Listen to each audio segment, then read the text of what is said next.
I leaned over and told Brother Mike Kukon as that was being read, I said, that's probably the most fitting, the best eulogy I've ever heard. Everything about it was Ernie. There was nothing puffed up, nothing overdone. It was just Ernie. If you knew him, that was who he was. I also want to say I'm so glad that we're doing this today, and I'm not going to go into much of this, but just to say I was so burdened that this be done, and I'm so happy that we all got to come together and to honor such a servant of God like this. I was telling the brother today, I said, they came to Jesus one time and said, your mother and your brother is outside waiting on you. And he said, who is my mother and my brother? But they that do the will of my Father in heaven. Ernie was my brother. He was your brother. We were his family. So we're here to honor Brother Ernie. And so it goes back a long time for me, back to 1985. And I'll be honest with you, the first time he came up, I thought I'd try this for you, but I'm not going to. To get on my toes and do the bounce, I've got another person hanging on in front of me now, and I'll tip over, and it'll be a real mess, so we're going to not do that.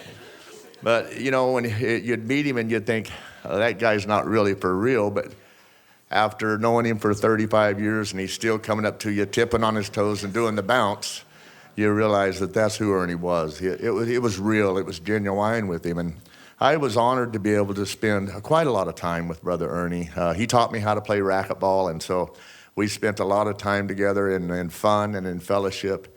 And as it was said, the one thing about Brother Ernie is if you wanted to talk about the things of the Lord, he was in. You could count him in on that. If I asked for a raise of hands or people that could say what the different things that he's done for them, the times that he's taken somebody somewhere that needed to go to a doctor or go to get food or needed help, the different times that he gave people jobs that he really didn't need something done around his place, but he just would help them out that way. Just anything that he could do, that was Ernie. He was just that way.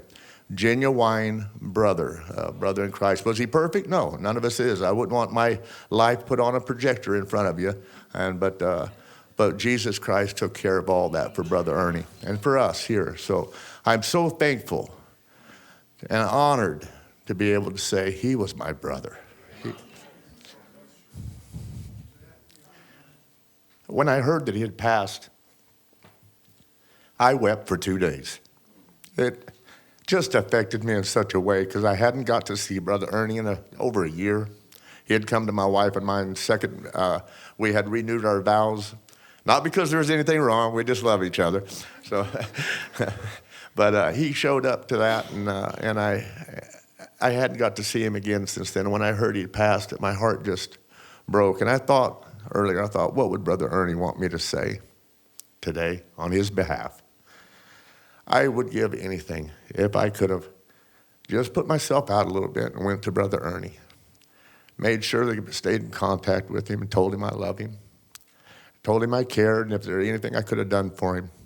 And I think that each one of us ought to maybe reach out to those. There's so many that we can reach out to that are, Brother Ernie was a bachelor all of his life, kind of by himself, and that's who he was.